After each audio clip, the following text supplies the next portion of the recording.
going to need it for the first chapter that we deal with tonight. Hi, everybody. I'm cold tonight. This morning it was like a sauna in here. And well, you got a sweater on, so poor me. I'm not bright enough to bring a jacket to church, though, so I guess that's all on me, right? Okay. We're going to conclude the book of Numbers tonight. We're at chapter 34. And just kind of some observation things before we get into the text. I find it really a very interesting thing, and I don't have a good answer for it, but we won't take the time to look at it. I'm going to bring up an image. In fact, we can go ahead and bring it up now. This is them coming into the land. Now, let's remember some things here in the history of this, because the closeout of this book is they're coming into the promised land, right? So they're at the end of their sojourn from coming out of Egypt, and that 40 years, they're at the end of that. They're ready to go in. And these are kind of the final instructions that are recorded for us in Numbers before they go in. And there's some very final things in this that we see just from the way that they're described. Now, I'm going to point out some things in this image here. But if you were to go to the book of Genesis, chapter 15, and you take a look at the allotment of the land that God had promised to Abraham, it looks a lot different than this. So if you've ever had a chance to look at it, you'll know that it lays out two rivers. The one is Euphrates, and it runs down in through modern-day Iraq. But it starts up at what is pretty much it's pretty much eastern Turkey, where it meets up with Syria. And then to the west, you have the Nile that's mentioned. And God says to Abraham, this is the land that I'm going to give to you. Now, what happens from that time of chapter 15? By that time, Abraham's in the land, but he always was a sojourner. So whether it's Abraham and then into Isaac, sojourners, even into Jacob, same thing. They never really kind of put down roots. So that was generations. That's like a couple hundred years that you're figuring there, just using really round figures. And then the sons of Jacob were going to go into Egypt, and they were going to be there for 400 years. So we are talking about hundreds and hundreds of years from the time that you have Genesis 15 until you have this. Now look at this land allotment, and it looks very similar to what we have in modern Israel, doesn't it? Except for the area that is to the east of the Jordan River. So what you have in that part is the kind of the half tribes that are mentioned here. But if you remember, as they're on their way, they said, hey, well, you guys are going to go over the Jordan, but let us have this land here as an allotment. And if you remember, Moses had said, hey, wait a minute, we're going to have some little dust-ups that are going to happen once we're in the land, and you guys just want to get out of that. And they said, oh, no, we'll go. We'll send our fighting men if they're needed, but once you've settled the land, can we have this as our allotment? So you know what happens, that the Lord gives them passage to do so. And now we're going to get into the cities that are to be given to the Levites, and then these things that are called cities of refuge. So what we have is the settling after hundreds and hundreds and hundreds of years from the initial promise that God would give them a land until they're finally going to go and take possession of it. And what God instructs Moses to do is to say to the children of Israel, when you're there, I have some priorities that I want you to see to. Now, one of the things that we're going to find through their history is that they kind of on again, off again did the things that they're supposed to do. And there's some very interesting things in chapter 35 when it comes to what we would call the kinsman redeemer. And one of those types of things that a kinsman redeemer was supposed to do, and I'll point those out as we go. There are a lot of places that you can find in the text where a person that was a kinsman redeemer would do a number of things. In this case, it's the avenging of a person that has been killed. And so that was left for the family to do, which we'll get there. But I want to point out as we begin chapter 34 tonight, an important thing in this. Notice what God does in the priority of the land. The first thing that he wants to make sure that they do when you get there, remember all along in their time in the tabernacle and moving it from place to place, if we remember the layout of that. In fact, do we have that image? Do you have that up there, the one with the image of them setting up the tribes? Okay, I'll give you just a moment in case you do. I'm pretty sure it's that. If we could, great, I'll show it to you, and I'll say, oh, there it is. Look at that. You guys are so on it. Now, notice what you have in this, and this was the allotment of the tribes, the 12 tribes, as they're represented there, and they would encamp around the tabernacle in the wilderness. Now, yeah, does that look like a cross to you? Yeah, it does. Did God do that intentionally? Probably so, just for us, because what we know of the tabernacle and all the rest of it. But that's not really why I show this to you. Notice that around the tabernacle, in the middle of that, you have the encampments for the Levites, because they were not given an allotment of land, and they were not numbered among the tribes. They were never to have an inheritance of property and of the land. It was for the rest of the tribes to make sure that what they needed in order to function as the priesthood was provided for them.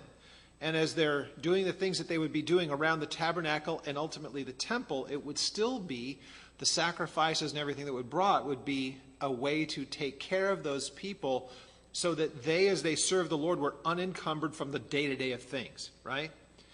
What you're going to find as they go into the land, this is precisely what God wants to make sure that they have as they go in. So this was when they sojourned from place to place. In those 40 years when God would say, it's time to go, and they would move from place to place, whether it's the pillar of fire or whether it's the cloud or whatever it was, how God was leading them.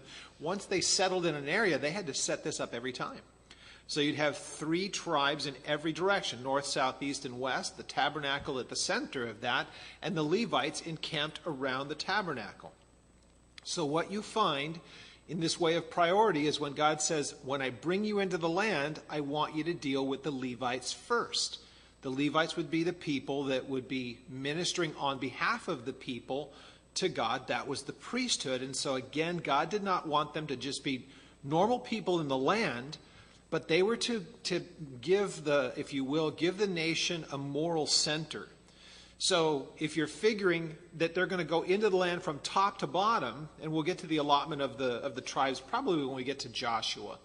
We'll deal with it then. We still got Deuteronomy to get through. But when they get to the land, notice that God doesn't say, I want the Levites to only be in one area. They're going to be intermingled throughout the entirety of the children of Israel so that there would be that representation all throughout the country. Now, we know that the history of Israel and how the priesthood would go kind of batty at times, and so would the people. But that was really kind of a condition that would happen, ebb and flow throughout the nation. But if it was operating the way that it was supposed to, God says, I've given you this land as an inheritance. Now go and take it by lot. The bigger tribes would have more territory. The smaller would have less. But make sure that the priesthood is intermingled so that there's a good a center, if you will, and a moral compass for the nation. And it would be found through the priesthood and through the tribe of Levi. That's the ideal. Now again, there's the ideal and then there's the practical. So we know what happens through the nation and how that all works out. But it's kind of instructive here, and then also what we see in chapter 34, that God says, when you go into the land, I want you to make sure that this is how it is set up. And then we can look through the history and see at times when they did and times that they didn't. So let's throw that other map back up. Thanks, Ann, and I appreciate you being up there and being on top of it all. You guys, if you don't know this, I send them images all the time, and good for you. You guys keep them, and you love it. Thanks, guys. All right. Chapter 34, let's have a word of prayer. Father, we thank you as we gather here this evening that we're able to come to your word and we seek understanding. We seek to know and to know why the things like this happened and how you have done the things that you've done in times past. We pray, God, that we would be students of this history, knowing that it is a history that you have recorded for us, that we could understand and see how it is that you interact with your people through the ages. We ask, Lord, that you would help us to be attentive to your word and that we would find understanding as we study through. We give you thanks and praise in Jesus' name. Amen? All right. So as this begins, the desire is make sure that there's a place for the priesthood now that you're going in to occupy the land. We know what has been happening all along. From the time that they left from Egypt, the Levites were going to have their responsibilities. Remember, by this time, the whole sacrificial system is in place. The things would be taking place. The priests would have their things of offerings that they would need to do. They would still have to be going through the feasts. And we'll get to how that was done once they came into the land. We will we'll kind of see where they were able to do those things, but the priests would still be needing to do those things, because remember, they were still supposed to be assembling for the feasts and for the holidays, and they were still supposed to be doing the evening and the morning sacrifices and all that stuff. That was still in place, but it was going to have to be done all throughout rather than in one central location where the tabernacle was, though the tabernacle would have that place of prominence as well. So now they're starting to kind of all spread out, and we'll get to that in the chapters as we go through getting to Deuteronomy, and then, of course, when we get to Joshua. So chapter 34 says this, "Now the Lord spoke to Moses, saying, Command the children of Israel, and say to them, When you come into the land of Canaan, this is the land that shall fall to you as an inheritance, the land of Canaan and its boundaries," or to its boundaries. So what we have here, remember, hundreds and hundreds of years in the making, now they're finally going to go and take possession as a people and section up the land rather than moving from place to place. Now they're going to have permanent places where they're going to go. And when we get to the time when they begin to do all of this, especially through Joshua, I'll have the listing of where the tribes are. If you have Bibles that have those in the back of them, you've probably seen the maps in the back and where each of the tribes went to. But in this case, again, notice what you have here is that allotment of the land. Now, verse 3 is where it talks about the southern border. Here's the bottom line. There's two reasons why we won't really try to go through each of these names. First of all, we don't know where a lot of them are. For sure, for absolutely sure, we know some hard, fast things. We know the River Jordan, we know the Dead Sea, we know the Mediterranean. We've got that. A few of the places in between, we know those as well. And the other reason is because I would just really massacre the Hebrew. So those are the two reasons why I won't go through them entirely. Verse 3, though, gives you the southern border. Verse 6, the western. Verse 7 gives you the northern. And then there is the eastern border in verse 10.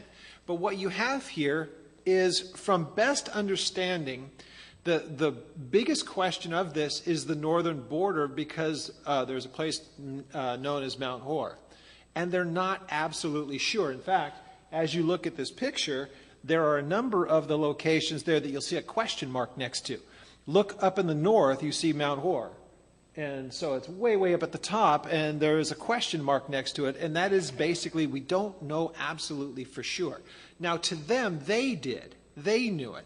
We're looking at the history and where God said, here's where you're going to set up what you're going to do. Now, why didn't he have them do it like Genesis 15? My own personal opinion, that we're not given the information. But even though we're talking about probably better than 2 million people at this point, imagine trying to spread 2 million people throughout that big of a territory and making sure that they were close enough to one another that they could defend themselves. One plausible, possible explanation as to why, but God gives them a pretty clear indication of where he wants them to be. Now, when we get there, I want to point out to you, because they're kind of hard to see, but if you're looking really close, you'll notice that there are a couple, like, see, when you look at the Dead Sea and you go straight up and you see the one at the top there, where it's the other sea, the Sea of Galilee, look directly to your right. And see where it says Golan? And you see that little white dot next to it? That's one of the cities of refuge. There's going to be 6 of them. There's 3 of them that are on that side of the Jordan, and then 3 that are on that side. So the tribes would have these places, these cities of refuge, and we'll get into what those are here. But what you have is God giving them the different land allotment that you see. And it's kind of looking greenish to you, I'm sure. But look at these ones over here, over to the right of the Jordan. And it goes out that way. They're a little bit of a different color in the original of this. But those are the tribes that wanted to settle to the east of the Jordan that I had mentioned a little bit earlier. So this is basically it. This is the land that God had said, I'll give this to you, and we'll get to what the cities of refuge are. So he gives them those. Now, in verse 13, it says, So then Moses commanded the children of Israel, and he said to them, This is the land which you will inherit by lot, which the Lord has commanded to give to the 9 tribes and to the half-tribe. Now, the 9 tribes and the half-tribe are saying about the difference between the ones that stay to the west of the Jordan and the ones that stay to the east. That's all that's being said here. So when it says 9, remember that there are the 2 that are on the other side, and half of Manasseh is over there as well. That's all that's being said. It's not like God is splitting up the tribes. He's just saying these ones here to the west, these ones to the east. It's the same thing. So he says in verse 14, for the tribe of the children of Reuben, according to the house of their fathers, and the tribe of the children of Gad, according to the house of their fathers, they have received their inheritance, and the half of Manasseh has received its inheritance. The 2 tribes and the half tribe have received their inheritance on this side of the Jordan, across from Jericho eastward toward the sunrise. Now, remember who it is that is involved in this, and it's Moses. So Moses is the last of these people. Remember, Moses would track it all the way back to when God had said, when they spied out the land in the first place, that they had come back and they gave the report and said the land is fantastic. Problem is there's giants, and they gave the bad report.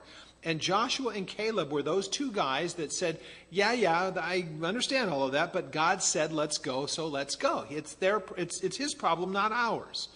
Do you remember from when we studied that? It was the parents that said, oh, you just brought us out here to kill us and our children. And then God's reply to them was, well, your children are going to go in, but you guys, you're all done.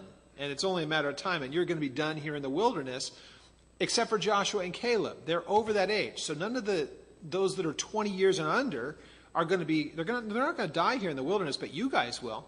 So as we see Moses, he's the last of that generation. Of all of those people, he's the last one. And he's the guy that's giving them the direction. So go in and do as God has said. Go and take the land. It's been given to you as an inheritance. And notice this. Again, you've heard me if you've been here for the last few weeks. There's a kind of in me a bit of a melancholy kind of a feel about this, because it's hard for me to, as a teacher, to say, oh my gosh, you got to try to come to grips with the human aspect of this, that Moses was the man tasked by God to lead the people out of Egypt, and he should have been the one to lead them into the land. But he misrepresented God, and he had to die in the wilderness. That's heartbreaking to me, and you get it in his own words here. Look at this, verse 16. So the Lord spoke to Moses, saying, these are the names of the men who will divide the land among you as an inheritance. Eleazar the priest, and Joshua the son of Nun. That should have been Moses and Aaron. Should have been. But because they did the things that they did, and they weren't evil men, they were just guys that didn't fully follow God to the letter, or they would have led them in.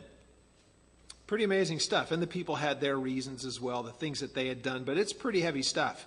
So here Moses is already at this point, he's saying it's going to be Eleazar, it's going to be Aaron's son, and it's going to be Joshua, the one who would be the heir apparent to Moses. Those are the guys that are going to lead you in, and they will see to the allotment of the land. Now, verse 18 says, and you shall take one leader from every tribe and divide the land as an inheritance, and these are the names of the men. From the tribe of Judah, Caleb, the son of Jephunneh. Now, isn't that interesting? Because of the people that were mentioned that would lead them into the land that were 20 or above, that was only Joshua and Caleb. Joshua's been mentioned, but Caleb is also mentioned, and I do find this interesting too. He's from Judah. It's just kind of an interesting thing because of the significance of the tribe of Judah. Who else comes from Judah? Jesus. Just kind of a cool thing. So you think in the family tree is that man, Caleb, who when he said, I know that there are things in the land that pose a danger to us, but God gave us the land, so what? Let him deal with it. That's just kind of cool. But anyway, we'll throw that in there for free. So it gives you this list of names starting at verse 19, and it runs pretty much through to verse 28. And so there's a representative from each of the tribes that would be the ones to see to the allotment, and it would be something that would be overseen by Joshua and by Eleazar. Now, verse 29 says this. Now, these are the ones that the Lord commanded. That's the important part. It's the Lord's commandment of this. So when it comes to the matters of the land, it's always God who says, this is my design. This is what I am having you do. So from the promise to Abraham, this is now the final realization of it, and now they're ready to go in. So that these are the ones that the Lord commanded to divide the inheritance among the children of Israel in the land of Canaan.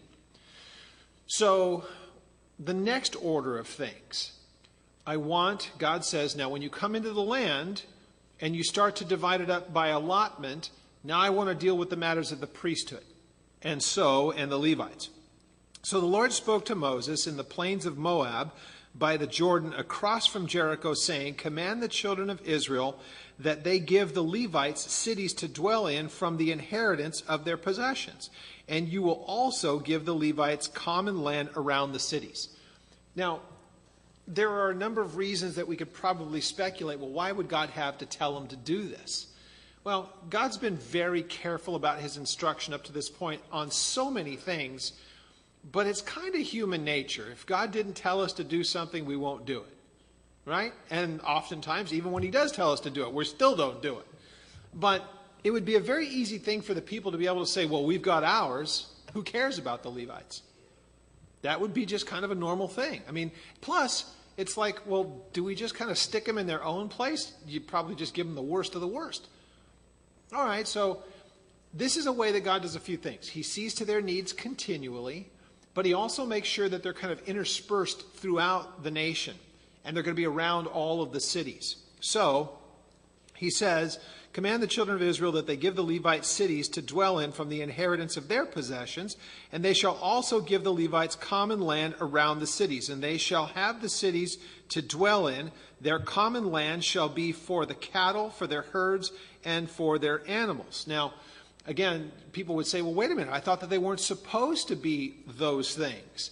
Well, but they would still have those possessions that were given to them as part of their work of the priests. So not everything was going to be sacrificed. There would be things that they would have, and that would help to see to the needs of their people, because not everybody of the tribe of Levi is going to be a priest. So they had other functions as well. Remember, when they were breaking the camp, there were some of them that never served in the official priestly capacity, but some of those guys had to break down the tabernacle. Some of them had to carry this and do that. So they were never going to be given an allotment. They were going to see to the things of the service of the people to God and vice versa. So they would still have to have an allotted place where they could live and where they could have their things. Now God's going to see to that. Look, when you guys get there and you get your land allotment, don't forget the Levites. They're still indispensable to the nation. They're still going to be those people who administer and administrate in the things of God to the people.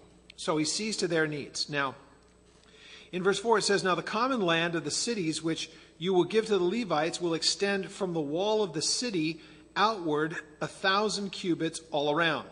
And then you will measure outside the city of the east 2,000 cubits on the south side and 2,000 cubits on the west, and then on the north, and then, of course, the city shall be in the middle. It basically gives you the dimensions of what the city is, and their allotment is within that. Now, some people see in verses 4 and 5 some contradictions because one says 2,000 and one says 1,000. There are a lot of different possibilities to this. And as far as the language is concerned, it would give the impression that the smaller the city, the smaller the amount on the outside. There are a lot of people that speculate, and it's so funny when you watch the academics start to argue over this kind of stuff, that I'm the type that sits back and says, wait a minute, can I ask a question here? Are the Levites supposed to have some room outside the city? Yes. So the measurements of the whole thing, they worked it out. Is it that they had a larger area around the city because the cities might be larger? That's one very plausible thing. But forget about the whole thing. Some people even say it's a scribal error. And in the Septuagint, if you read that, both of these verses say the exact same thing of 2,000 cubits. But bottom line is, let's forget about the math here and the possible, what they see as contradictions. God wanted to make sure that there was a place where the Levites would have designated to them circular to, or central rather to the city, just outside of it, so that they would be able to have a place to dwell, to live, and then to also serve the people. That's the issue. So, as we read on at verse 6, inside of these cities where you dwell, there are going to be these central locations. Now, I'm going to try to point them out. it says, now among the cities, verse 6, that you will give to the Levites, you will appoint 6 cities of refuge to which a manslayer may flee, and to those you shall add 42 cities. So, these are the cities that would be those dwelling places for the Levites. Some of them became almost exclusively Levite places, which is a little outside of what God said, but it would be an okay kind of a thing.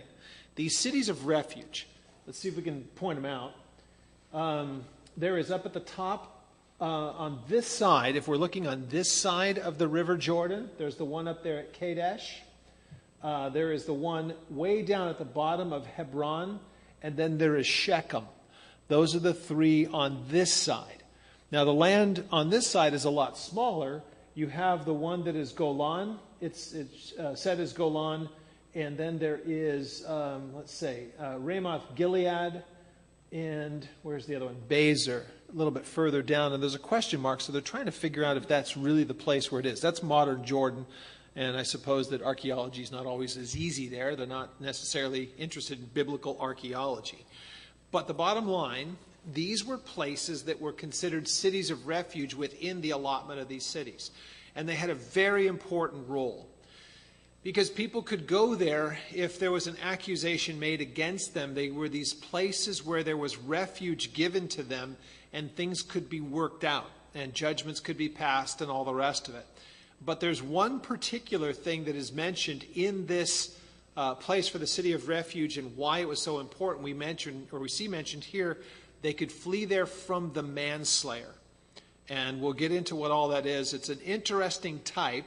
If you've never had a chance to study through this, there is a person that is designated for the family for a variety of reasons, and they're known as the Goel. And that would be the kinsman. And they would be able to redeem a variety of different things. Like if land was sold, a person that's a kinsman could take that back. The idea of a wife that was married to a brother could be married by another brother as a redeemer. The whole Ruth and Boaz thing is a great one, which we'll deal with when we get to Ruth. But in this case, it's called the Goel Hadam, and that would be the avenger of blood, the kinsman redeemer who avenges the blood of a relative that was put to death or that was killed. So it gets into some really interesting judicial things, but in the symbolic way, it becomes really fascinating. Now, let's read on. So, verse 7, so all the cities that you will give to the Levites will be 48. These shall you give with their common land. And the cities which you will give, they will be from the possession of the children of Israel, and from the larger tribe you will give many, and from the smaller you will give few. Each will give some of its cities to the Levites in proportion to their inheritance as each receives. Now, you're going to see that this is the ideal. This is what God wants to see happen. Whether it's going to be strictly followed is, of course, another matter entirely. When we get to Joshua, chapters 20, 21, that's when you start to see this played out as they come into the land. We still have Deuteronomy that we'll get through, and it's going to be a repeat of some of these kind of things. It really is Joshua that's the next book chronologically in history of this. Deuteronomy is going to look back at a number of things, and Moses is once again going to be very much prominent in that because it's going to be an overlapping history, but just a different portion of the history, a different look and a different reflection on that history. And you'll see it as we go through Deuteronomy. But for this, in the chronology of things, after Numbers and Deuteronomy is Joshua, the next in the historical of the things that would take place. So we'll get there in 2 books. Now, verse 9 says, now the Lord spoke to Moses, and he said, now speak to the children of Israel, and you say to them, when you cross over the Jordan into the land of Canaan, then you will appoint cities to be cities of refuge for you, that the manslayer who kills another person accidentally may flee there. Accidentally is the issue, and that's what makes him the manslayer. Now, there's going to be a whole thing put in place of what a family member could do if somebody in their family was killed by someone else. It's going to need to go into the intent and how it was performed, the idea of malice. All of that stuff was to be judged. Now, if it was something that well, a person, I didn't mean to kill him, yeah, but you did it in a rage kind of a thing, and you had the weapon in your hand, and you had all that stuff, there was really no getting away from this. Now, it's an interesting question in our world today about capital punishment and believers, and should we agree with it and not agree with it. Here's the bottom line. When God put in what was acceptable in the law, God had in here provision for capital punishment. It's a life for a life. So if you're under that law, this is the law. But what about if it's a person who didn't intend to do it, but it happened? Well, cities of refuge were put in place just for that reason. And how that would work as long as that person was alive and the things that would happen while they were in that city, the symbolism of it, and why, if you ask yourself the question, why did God do it that way? It would make no sense until you see it through the eyes of who Jesus is. Then it becomes a very, very interesting thing. We'll get there. Now, in verse 12, it says, they shall be cities of refuge for you from the avenger. And that would be the avenger of blood, the Goel Hadam. And that's the important part of this. Now, it's going to come back up in a few more verses. And of the cities which you will give, you will have 6 cities of refuge.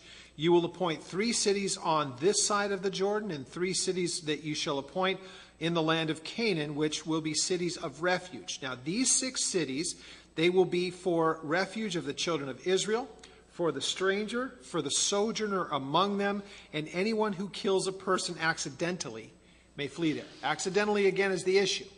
It's not forethought, it's not premeditated, it's not violent, it's not angry. It could be any variety of things that happen. If your actions cause the death of another person, though they are unintentional, the family members could appoint someone to avenge that death.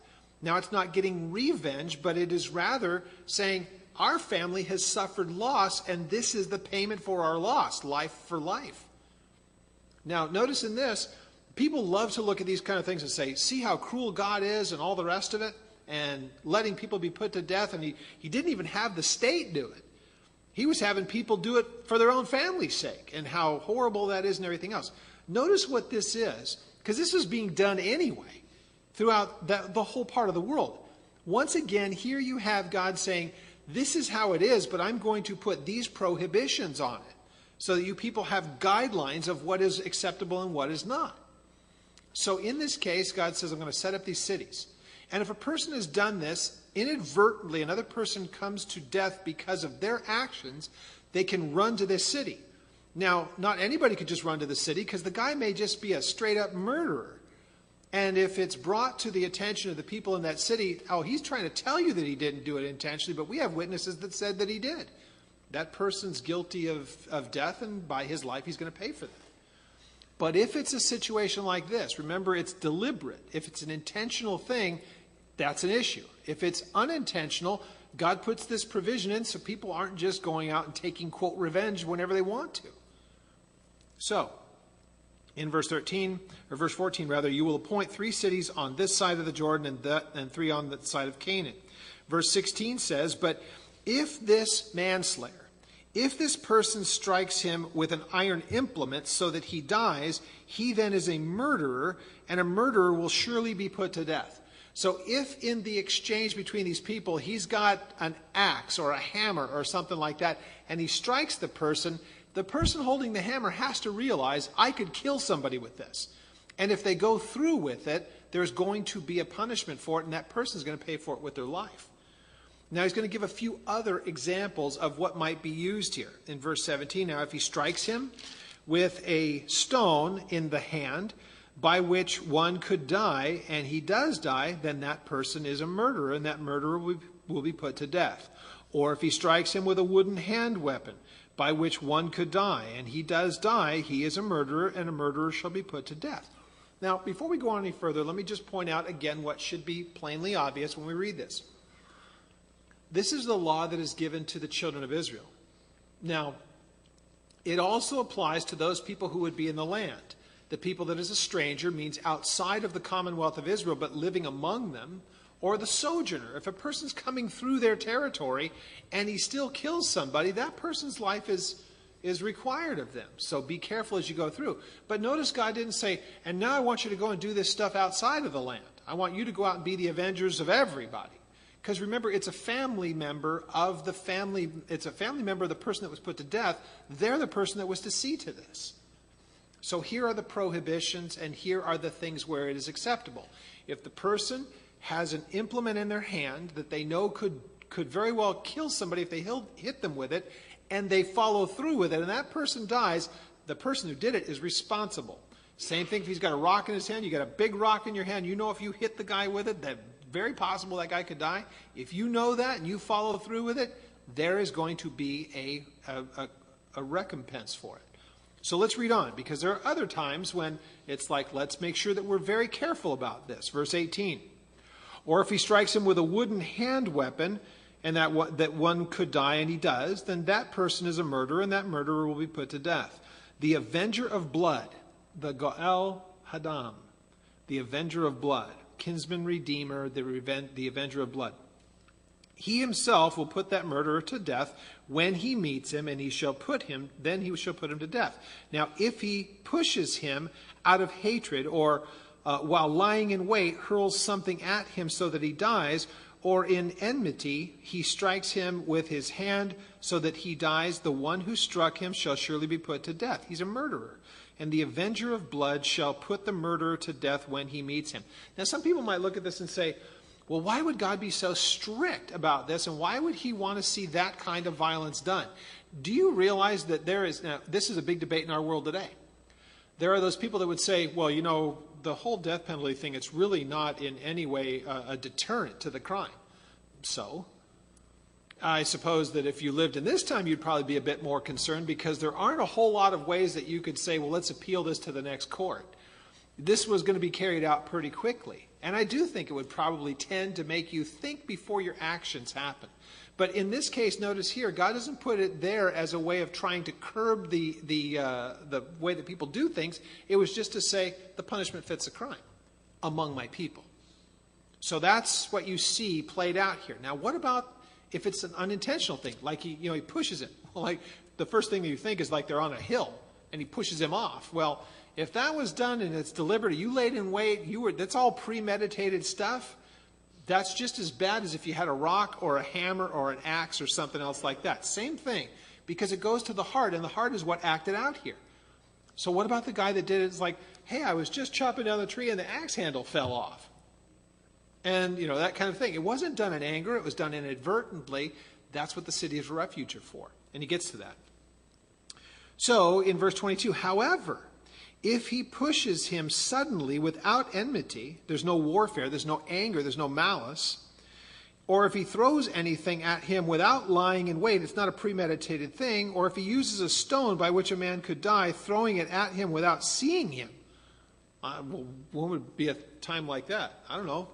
How many of you threw rocks at trees when you were kids? Or bushes and stuff like that? None of you? I did all the time. I'd throw rocks at everything, just 'cause. All right? Well, what if there's some dude standing behind the bush? I better hustle to the closest city of refuge. So, he uses a stone by which a man could die, throwing it at him without seeing him, so that he dies while he was not his enemy and seeking his harm. Then the congregation will judge between the manslayer and the avenger of blood according to these judgment. So the congregation will deliver the manslayer from the hand of the avenger of blood, and the congregation will return him to the city of refuge where he had fled, and he will remain there until the death of the high priest who was anointed with holy oil. Now, for anyone reading that, you would have to go, what does that have to do with anything?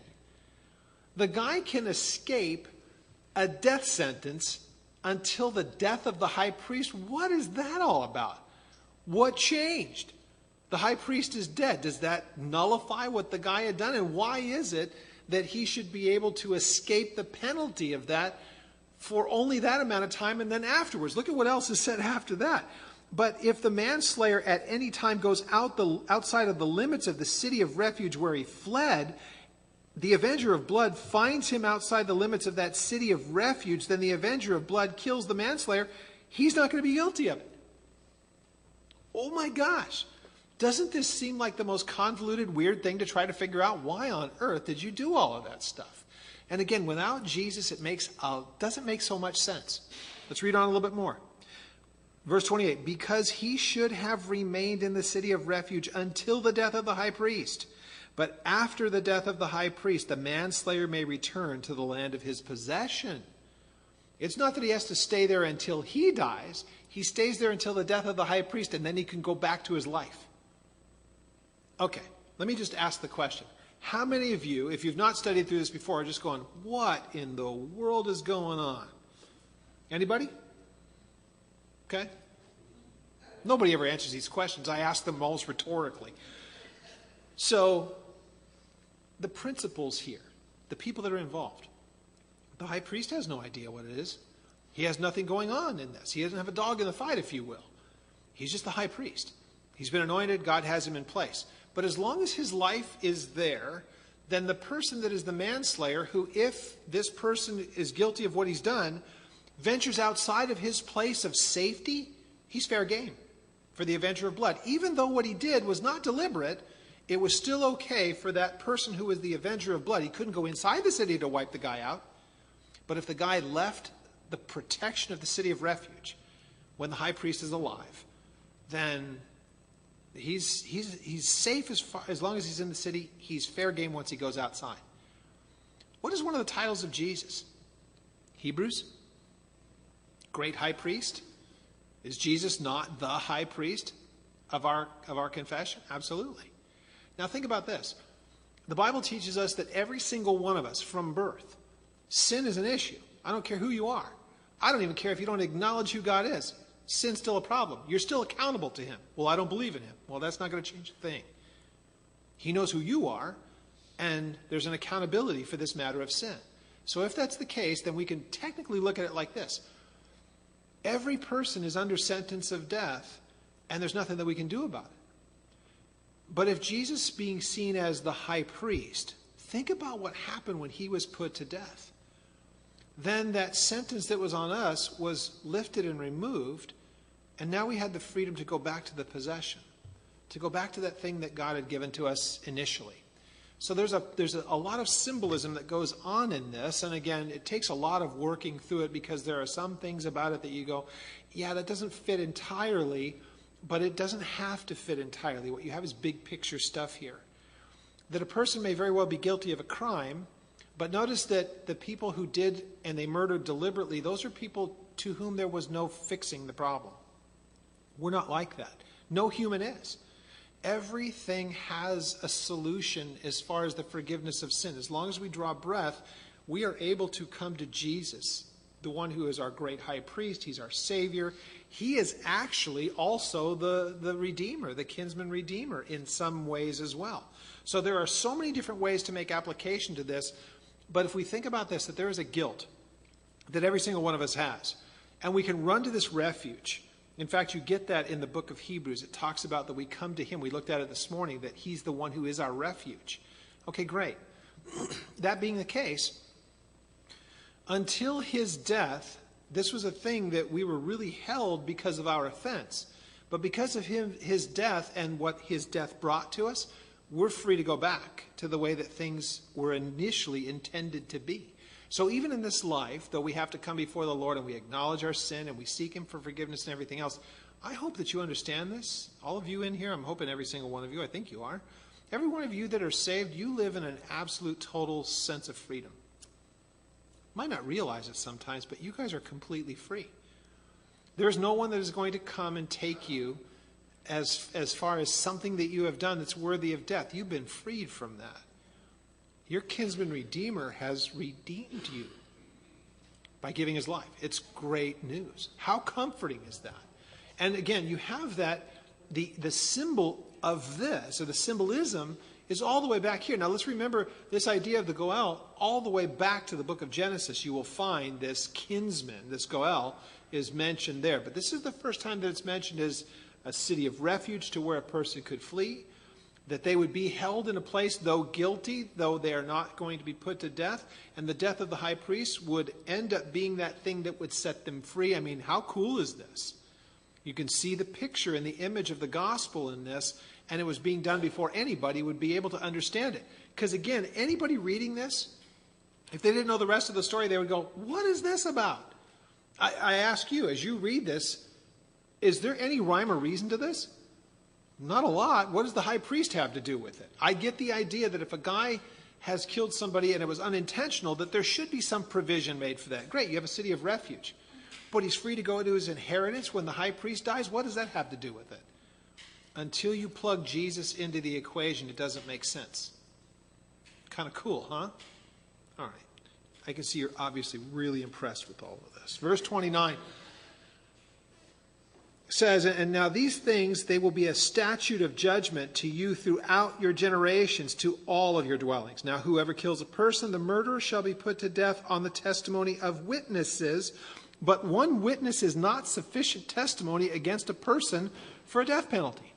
So again, nobody could do this kind of willy-nilly. Notice what God does again here, because this stuff would be being done in the rest of the world like crazy. And here God says, human nature is human nature. People do the things that they do, but if you're going to be in my country and in my place, and you're going to call yourselves my people, here are the prohibitions and here are the guidelines. And he lays them out there. Very cool stuff. Verse 31, moreover, you shall take no ransom for the life of a murderer who is guilty of death, but he shall surely be put to death. That means you can't just hire the best attorney, and if you got enough money, you could get out of it. That's not the case. Money's not an issue. You can't ransom yourself out of it. If you've done it, you're going to pay the penalty for your crime. So consider your crime before you commit it. Verse 32. And you will take no ransom for him who has fled to the city of refuge, that he may return to dwell in the land before the death of the high priest. Same thing with him. You can't buy off the kinsman redeemer.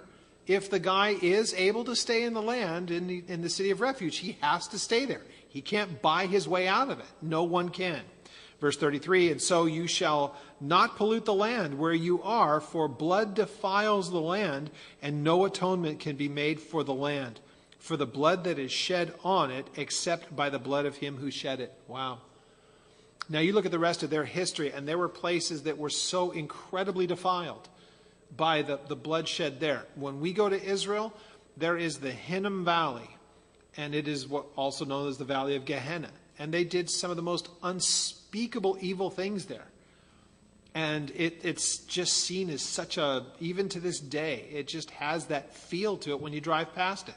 So if you're looking at Israel, or if you're looking at Jerusalem from above, and you're looking at the city of Jerusalem as it lays out towards the south, from my perspective, here is the Kidron Valley and the Mount of Olives over here. This is the Hinnom Valley that wraps around this way. And I don't know how to describe it until you get there with your own eyes. Maybe it's because you've heard so much about it. Even when you look at it, you just go, this is a small little thing. It has seen so much evil. It has seen some of the most unspeakable things. And it's just a tiny little cut in the land that's there. It's a hilly area around Jerusalem. And when we say valleys, they're ditches. Those of you who've been there, you know exactly what I'm talking about. They're just little cutout areas, and they kind of run out of the city. Interesting place. Now, chapter 36. We'll clean this up, and this will be the last of the chapters here, obviously. Now, the chief of the fathers. This is an interesting thing because it comes down to this idea that whenever some law was introduced, that somebody could always find some kind of a way of saying, yeah, but I have a question of inquiry, right? There's always going to be one of those guys in every crowd. Well, in this case, this was a good one of those things. There were a group of sisters. Remember earlier when they had said, it's going to be by allotment a few chapters back, and these sisters said, well, wait a minute. None of us are married, and Dad died. Can't we have his inheritance? And the answer was, well, yes, it's a right thing. They should have it. Moses brought it to the Lord. The Lord said it's a right thing that they ask. Let them have their father's inheritance. Now this is going to come up again. Okay, well, I have a question. That's kind of this thing. I've got a question. Verse 36, so the chief of the families of the children of Gilead, the son of Machir, the son of Manasseh, a son of Manasseh, and the families of the sons of Joseph came near, and they spoke before Moses and before the leaders and the chief fathers of the children of Israel. And they said, the Lord commanded my lord Moses to give the land as an inheritance by lot to the children of Israel. And my lord was commanded by the Lord to give the inheritance of our brother Zelophehad to his daughters. Now, if they had married to any of the sons of other tribes of the children of Israel, then their inheritance will be taken from the inheritance of their fathers, and then it would be added to the inheritance of the tribe into which they married. And so it will be taken from the lot of our inheritance. Now, are you tracking with this? So, wait a minute. What if those daughters, since you've given them land, what if they marry someone else from one of those other tribes? Now, those other tribes are going to get our land? That doesn't seem right. Now, they're going to bring up the whole Jubilee thing. Remember, at the end of those Jubilee years, it all reverted back to the people who had it in the first place because of however you may have lost some possession. It always reverted back. Well, they're saying, well, what about in those, it could be 49 years, 50 actually.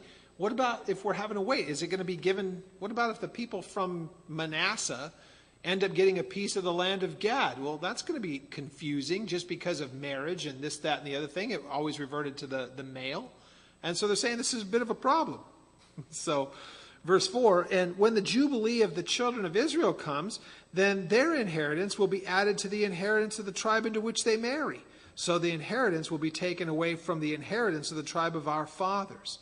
So Moses commanded the children of Israel according to the word of the Lord, saying, what the tribe of the sons of Joseph speaks is right. It's a good question. It's a valid question. What happens with this land? So this is what the Lord commands concerning the daughters of Zelophehad. Here's a cool thing about this, and it's so easy for us to miss it. It's really an easy thing to miss. It's right there in verse 6. This is what the Lord commanded concerning the daughters. That means that Moses would be able to say, Lord, we have a question, and the Lord would have an answer. Please understand that, how cool that is. That's an amazing thing to understand. And let me make sure that I say this to you as well. Does that make Moses the only unique person in all of history? Hey, look, you have the same access to God that he had, and even more so because you have the name of Jesus by which you have the authority. You know the Father because of the Son. Don't forget that. So, this is what the Lord commanded concerning the daughters of Zelophehad. And he said, let them marry whom they think best, but they may marry only within the family of their father's tribe. Problem solved. Make sure it stays within the family. Well, I don't like the guys in our tribe. Why? Because they have hairy feet. Okay, get over it. Shave them. I don't know. Would you like the other problem?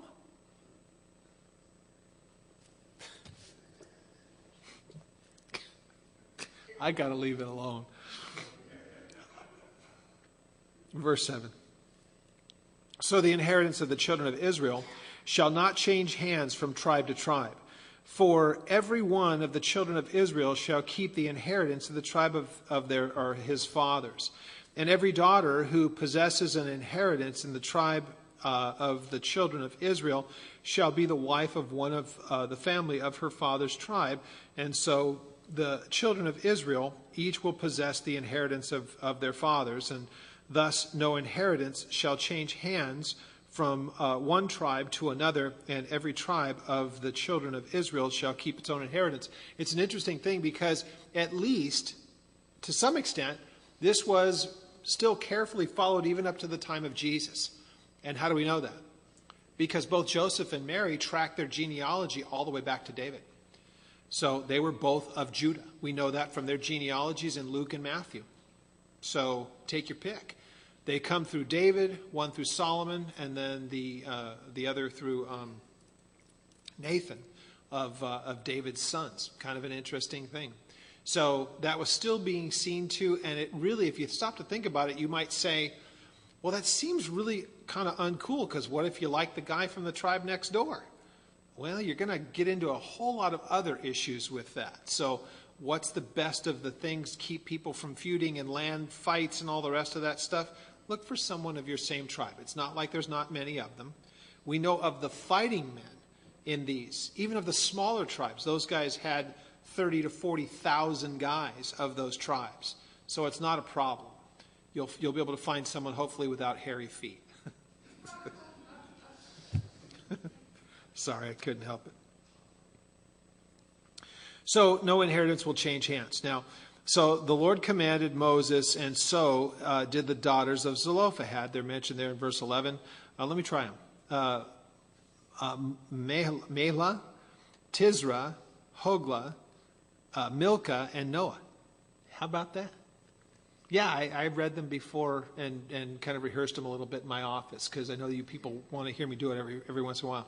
So they were married to the sons of their father's brothers, and then they were married into the families of the children of Manasseh, the son of Joseph, and their inheritance remained in the tribe of the father's family. In case you weren't here for the whole thing, and you're wanting to make sure that we're careful with this, remember, Joseph was the son of Jacob, but not Manasseh, right? So how does that whole thing work? Remember, it was that Joseph was given 2 allotments, and so Manasseh was one of his 2 sons, that Joseph's portion was split between his 2 sons. So you have that here, Manasseh being one of those 2 sons. And so they remained in the tribe of their father's family. So then verse 13. These are the commandments and the judgments which the Lord commanded the children of Israel by the hand of Moses in the plains of Moab by Jordan across from the Jericho. That is an amazing thing because really this is kind of the last of the things that Moses did before the children of Israel went in. Now, when we get to Deuteronomy, like I said, it's going to be somewhat of a reset. We're going to go back in history and we'll see some other things in Deuteronomy, some really cool things. We read one of them this morning, if you remember, chapter 6. And there are some incredible, cool things that we read through in Deuteronomy. Very, very, you'll notice a lot of things in the book of Deuteronomy that even Jesus would have quoted that has a lot of New Testament quotation of things in the book of Deuteronomy. So again, for many people, if you tell them that, look, you study the Bible and you read the Bible and then you start to throw out words or the books like Leviticus and Numbers and Deuteronomy, people look at you like you've got a third eye, like growing right there, right? But when you start to really study and peel back the layers, chapter by chapter, these books, they are fascinating. And you see so much of the gospel in these things. And you'll see a ton of it when we get into Deuteronomy. We'll pick that up, let's see, not next Sunday night. It'll be the following Sunday night we'll start Deuteronomy, I believe. I'm going to go see my kids for Christmas, early Christmas. So anyway, we'll pick it up the week after that. We'll get into Deuteronomy. So with that said, let's stand. Let's have a closing word of prayer. Father, we thank you as we come to your word.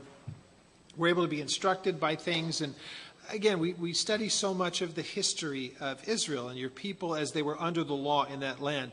And yet, if we take the time, you will reveal some pretty amazing things even through that history. History and things that they may have been oblivious to and not understood the meaning of. But in the person of Jesus, and now that you have made things known to us, the picture becomes so much clearer. We thank you for that. We thank you for the encouragement that it gives to us, that we know that in time all things will be made understood to us. Everything will make sense. Until then, we ask God that we would continue to walk with you by faith and seek you for the answers that can be had. And we ask, Lord, that you would be glorified in the lives of your people in this time. We give you thanks and praise in Jesus' name. Amen.